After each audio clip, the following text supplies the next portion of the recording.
Welcome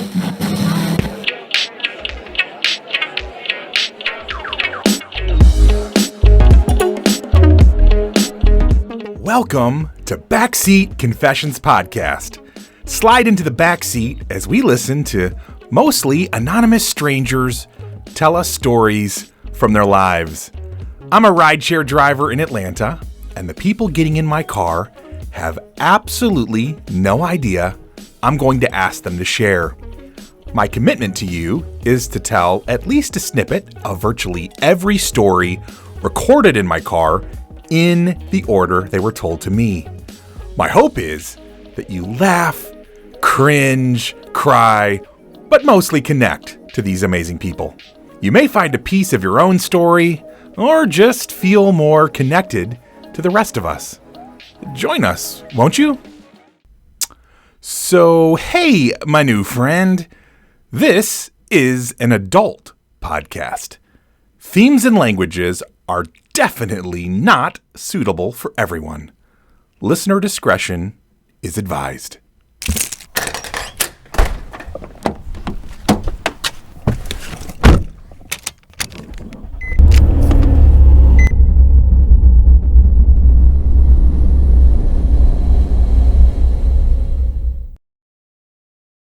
Well, I'm so excited that the time is finally here to launch the first season of Backseat Confessions Podcast.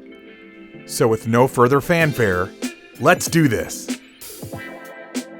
I love that the first story ever shared on this podcast involves the kindness of a stranger. Sometimes doctors get a reputation for being a bit cold and even ruthless. So this is a nice reminder that there are good people everywhere. Story number 1. Friday, October 16th, 2020, 4:18 p.m.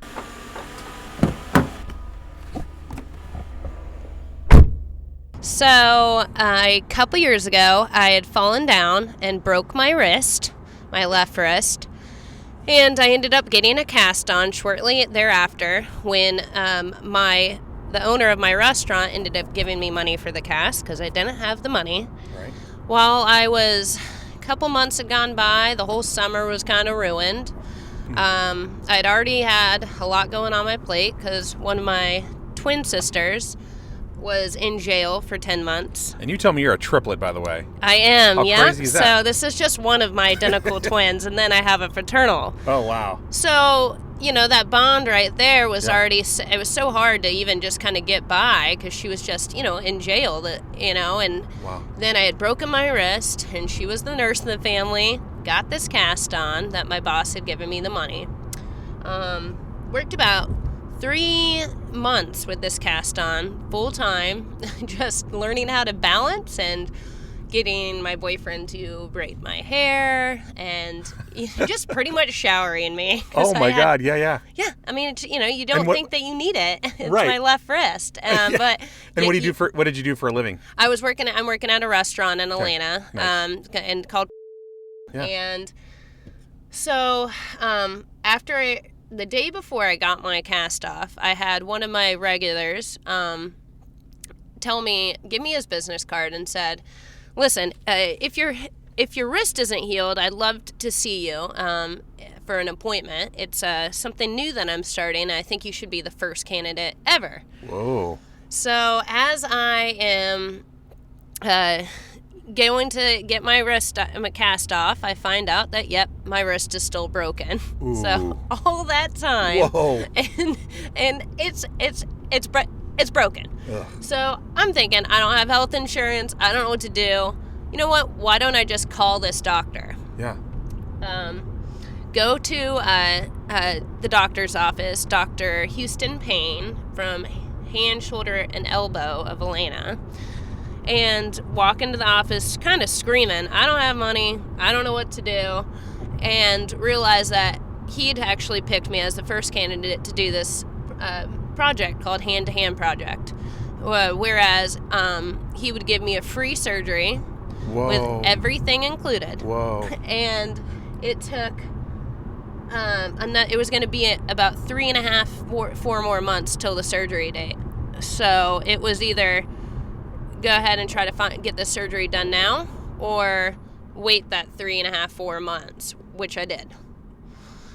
3-4 months go by. I go to the doctor. I'm expecting to see some kind of bill, at least from the anesthesiologist. But the reason it had taken so long is, again, I was their first candidate. It was the first time they'd ever done this. And I got my surgery that day, 100% free, along with a bone healing exogen machine. What? Yeah, and it just, it really just, I just love the guy so much, because there's not a lot of doctors out there that just do this out of the kindness of their heart. And it wasn't just me that day, too. After I said yes, he collected 9 more people, so 10 people in all at the surgery. And I got, the free bone healing machine, when that's just a couple thousands right there with insurance.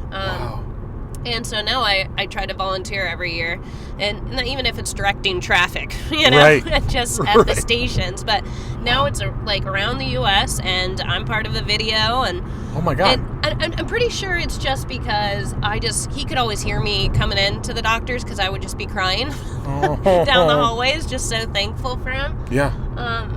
But it was during that time with my sister being in jail and me going through those emotions, and then just realizing that, there's a lot more positive in the world than you really think. And I don't think I'm one to get a blessing, but he sure as hell, he gave me one. That's amazing. That is amazing.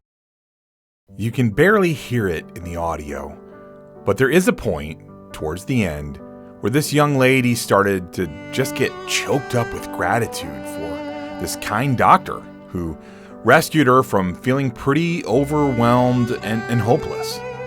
Not all of us can make grand gestures of this magnitude, of course, but bless all the people that see folks who are genuinely in need and just do what they can. Our next guy isn't the hero of his early story, but ends up in the right place, I think. Shots fired! Shots fired! Story number 2. Friday, October 16, 2020, 6:01 p.m.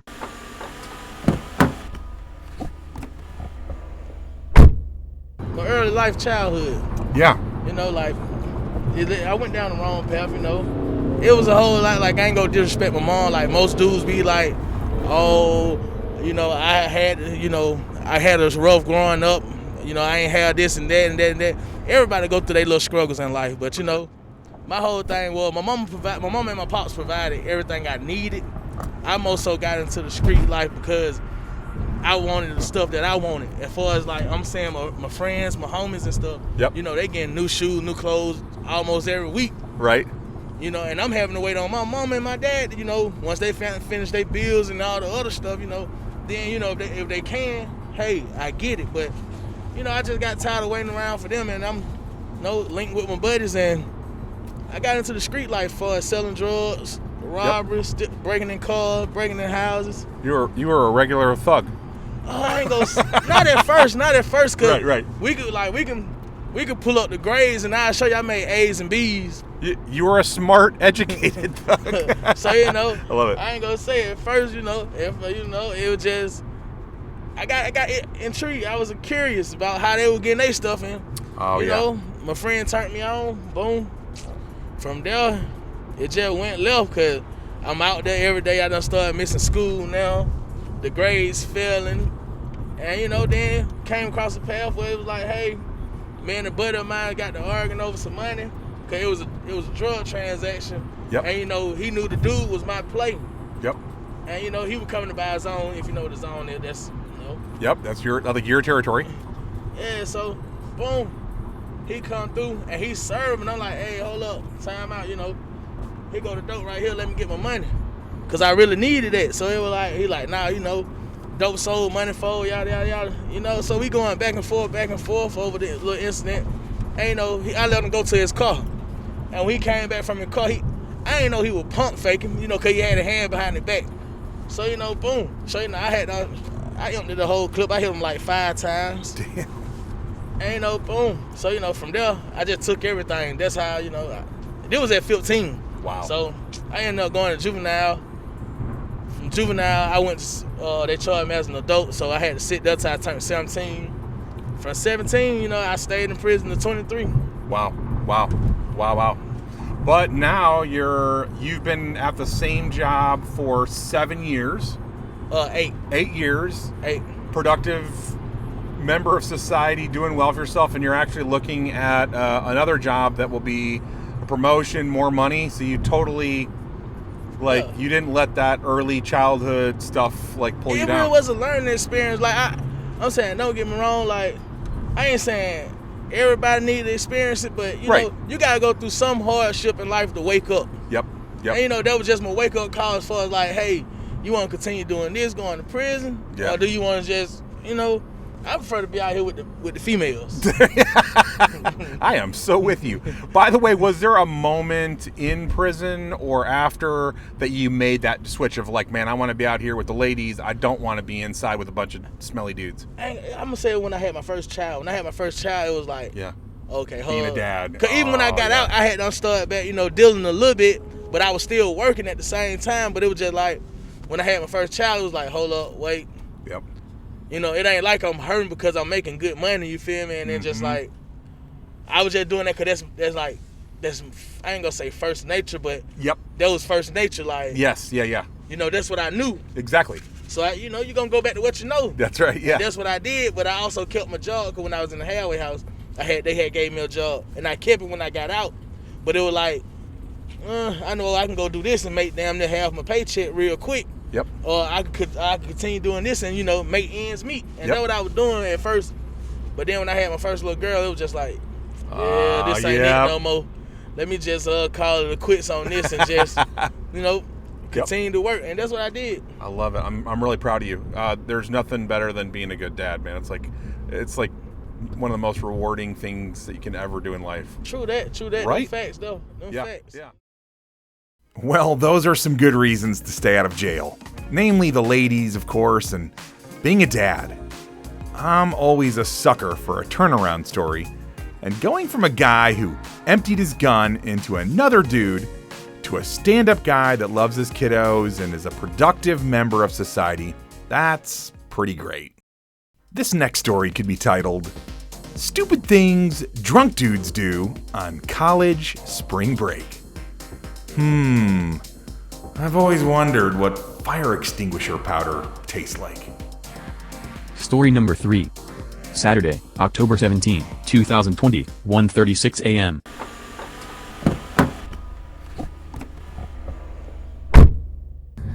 All right, so I was in Cancun for my senior spring break this past March. College spring break. Yeah. Pre-COVID.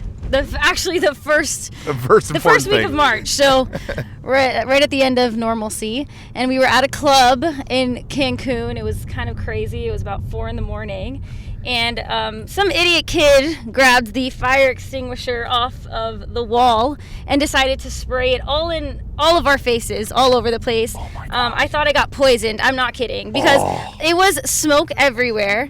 You couldn't see anything. People were falling to the ground. Honestly, I genuinely thought I was getting poisoned. It went straight into my lungs, right into my face. I was covered head to toe in that white, whatever comes out of a fire extinguisher. And I turn around. I got picked up by 2 of my friends that were guys, literally physically picked up and carried out of the club. And I turned back and look, and the entire security of the club was chasing after a guy in Spanish. They were screaming at him. He had no idea what anybody was saying. It was insanity. But we ended up, me and 2 other people that were the only people that spoke Spanish ended up talking him out of going to jail, because that was the only thing that was that's the next thing that was going to happen to him. He was going to jail. And you guys saved him, and you didn't even know him. He was like a friend of a friend that just decided to be stupid that night and spray a fire extinguisher. They had to evacuate the club. It ended up being a disaster of a night, because I don't know if anybody who's ever experienced what the inside of a fire extinguisher feels like when you breathe it in. No. You feel like you're getting poisoned. I'm not even kidding. It's the worst feeling in the world when you're covered head to toe in this. So oh my God. It was a great way to end spring break. Right. And then welcome to COVID. That was it. Welcome to COVID. So after that, I really feel like everything went downhill. But that's right. All because of this kid. Yeah, exactly. I blame it on him for sure. It was totally his fault. For sure. Man, that guy almost going to jail in Mexico freaks me out. I know how bad it can be here in the US, so I don't even want to think about what that would have been like for him. Thank God our writer was able to keep this as a great story for him rather than something potentially a little less fun. My next writer faces some pretty strong obstacles of her own, but she has a fighting spirit. And she spends some time literally being radioactive. Makes me think of that song. Radioactive. Anyways. Story number 4. Saturday, October 17, 2020, 2:35 a.m.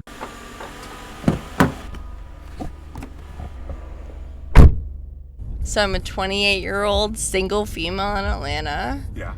but I actually got diagnosed with thyroid cancer at 26 years old. Oh, wow. Yeah, it was sucky. That's horrible. It was horrible. It was a really shitty feeling. I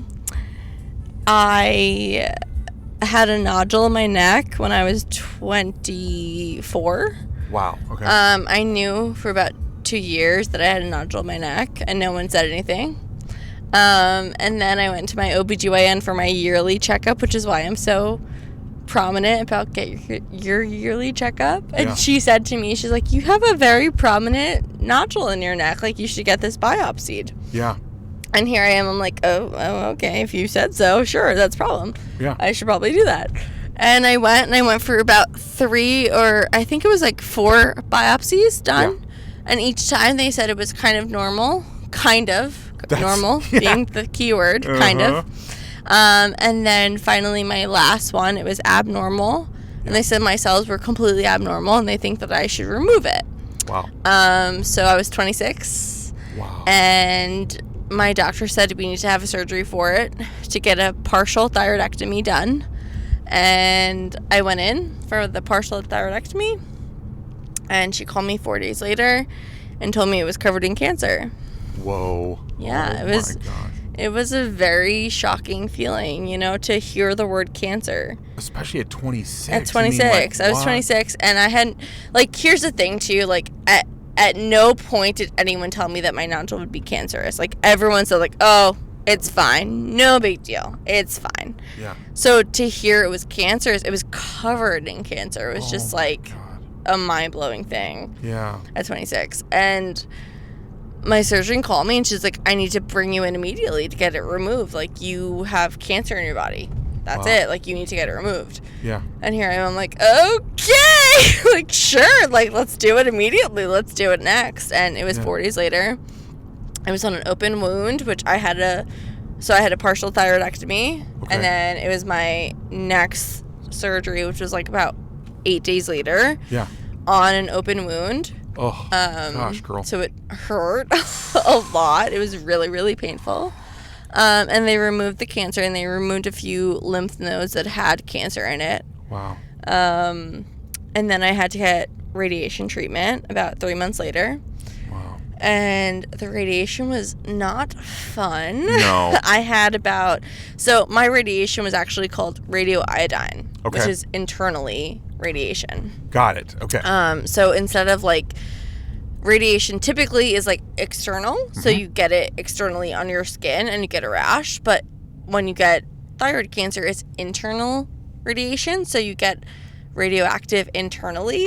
Oh, So geez. basically I couldn't be around people. I was basically cool before 2020 happened. I did the isolation before anyone else did. You were leading the way. Yeah, I did it. I totally did it. I did Amazing. isolation for 10 days. I was radioactive for 10 days, and I was throwing up for about 5 days from the radiation. Oh my God. It sucked. I was in a lot of pain for the last, the 10 days of the radiation. Yeah. And here I was at 26, Oh my gosh. and It's probably a good thing your heritage is Cuban Italian. What a tough yeah, mix, I was a right? tough little cookie. I'm No not gonna kidding. lie. I think that my heritage and my family kind of told Yeah. me to you deal with it and you handle it. And I handled it. Like, you have shots beforehand. You have a treatment. You have like a diet beforehand. Yep. I had like a 20-day diet of a low iodine diet, which meant I was basically like vegan.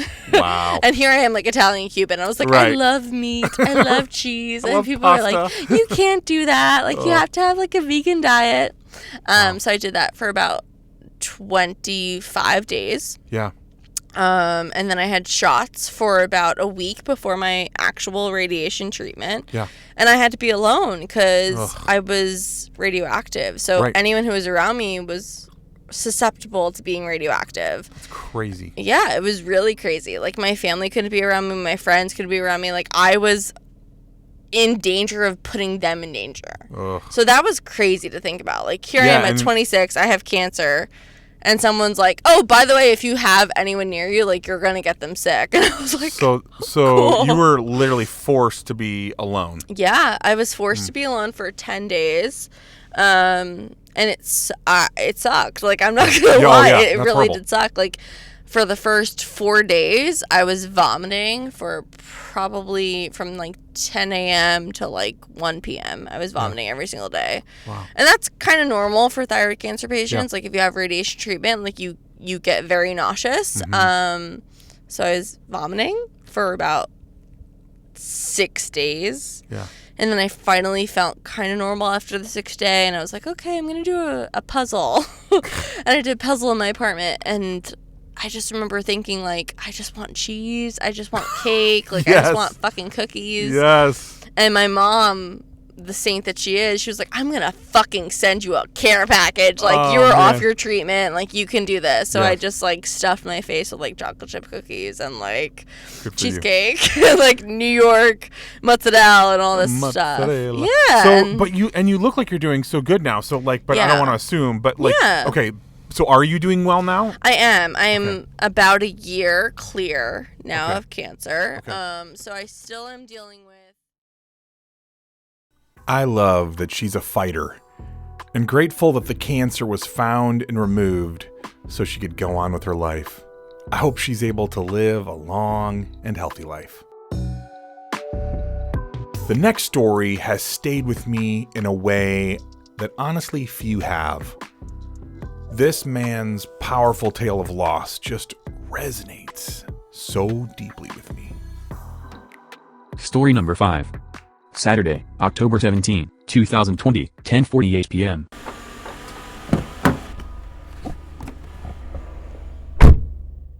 My story today is ironic. It's ironic that you even asked me this today because today is actually the anniversary, or today is actually the birthday of my son that died. Oh, Jesus. Yeah, very, very. This is so ironic. So I would say roughly around 14 years ago. Yeah, roughly around 14 years ago, my wife, while being pregnant, T, while being pregnant, came down with something that they describe, or a condition rather, that they describe as preeclampsia. Yep. Right? Well, she was preeclamptic or whatnot. And during that time, of course, is based on our blood pressure and how our body is reacting to the baby and this, that, and the third, high risk, going through a lot. She of course had the baby because afterwards she wasn't a stillborn or anything like that. We had a baby. He was a preemie, small. He was in the hospital for a couple months. Wow. For a couple months, going through it. Finally, at the hospital, after they doing a couple treatment, they tried, and then I guess it was an experimental drug because there was, at that time we were told that there was no option or whatnot. So, we gave consent for them to try this this drug. Up to this day, I don't remember the name of it. Right. I don't know, I don't know if there's any responsibility cast or anything like that. Yeah.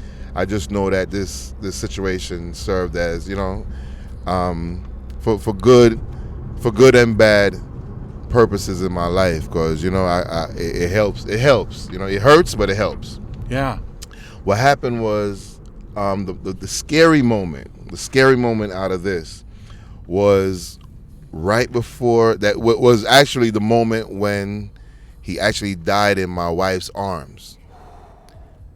Yeah, you know what I mean? I mean, it was somewhat prepared. It was somewhat prepared because it was like, look, this is, he was on tubes and such, but it wasn't sure whether it was going to be right away but it was told to us that, it's potential that he could just go, you know what I mean? Wow. And during the last moments, she had him cradled. My arm, my arm was under her arms, so he basically died in both our arms, right? Wow.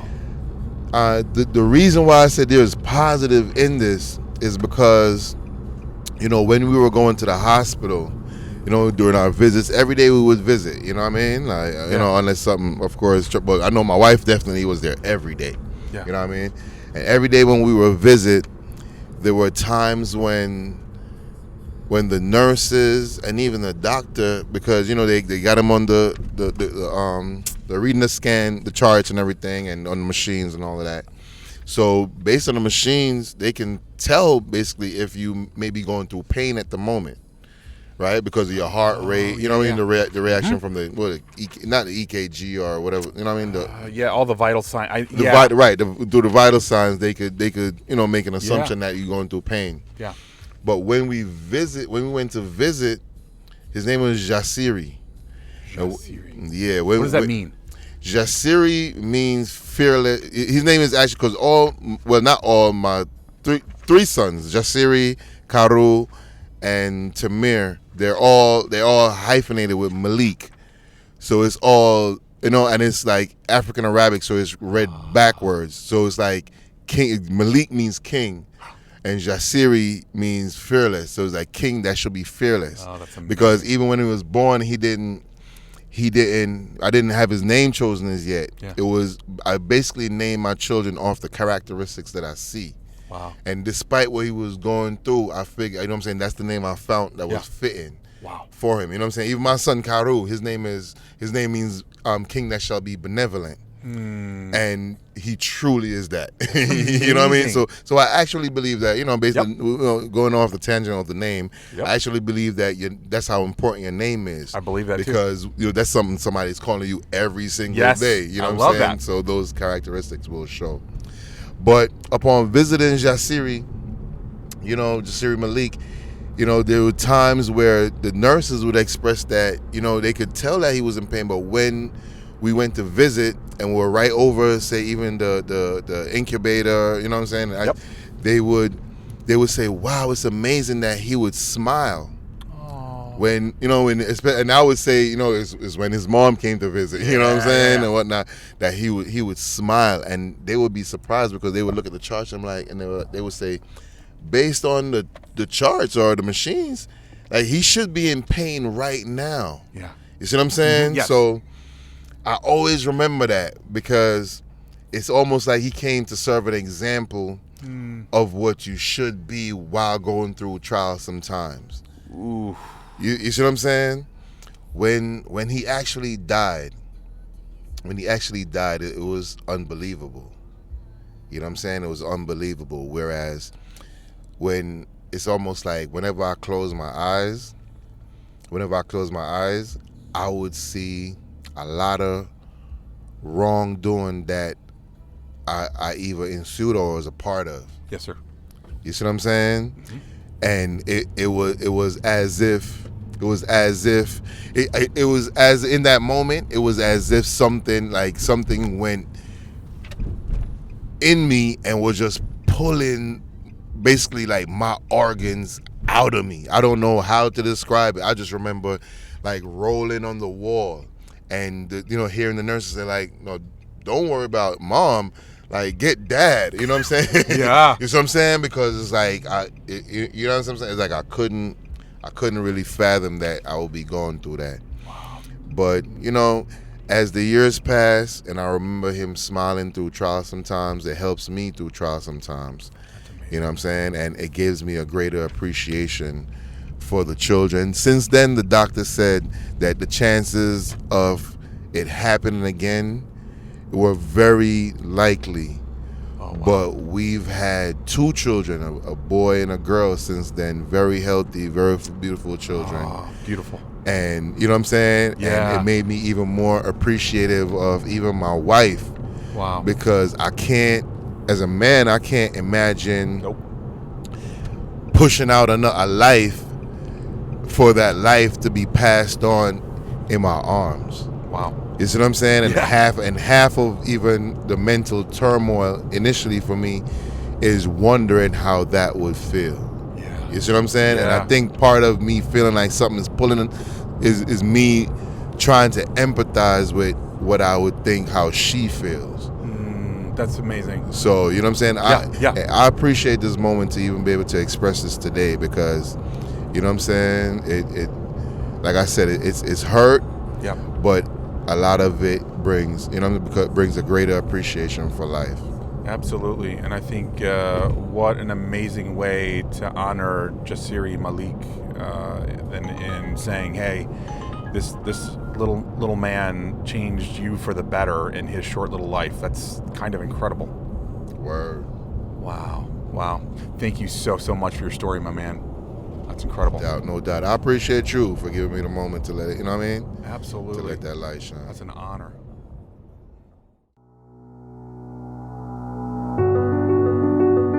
Personally, for me, as a father who has lost a son, and I also feel like my son continues to inspire me to be a better man, I just feel this guy's story in my bones.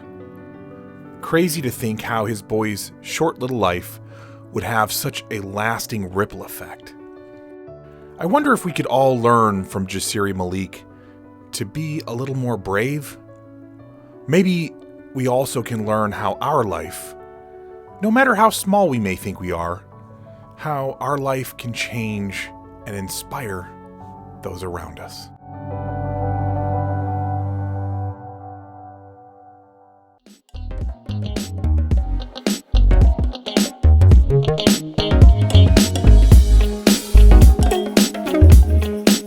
This is what happens when you are a rideshare driver in Atlanta and ask people for their stories. These weren't handpicked people with great stories. They just happened to get in my car and be gracious enough to share with all of us. And who knows, maybe someday you'll be in Atlanta and need to grab a rideshare and end up telling the rest of us the next great story on BCP. I'd actually encourage you to, every so often, just ask a stranger to share a story from their life. You never know what you might learn. I believe that our stories are powerful. They can make you laugh, cringe, cry, or even get you to think or feel differently. Our stories can truly make this world a little bit better place. So please, subscribe, rate, and listen to this podcast and share it with as many adults as possible. It would mean so much to me. First and foremost, I want to thank the incredible writers who trusted me with your stories. You're my heroes. Thanks also to all the people in the background who have believed in this project/dream. All of the music on this podcast was found on pixabay.com, and it was free, which is an amazing gift when you're starting a podcast on a shoestring budget.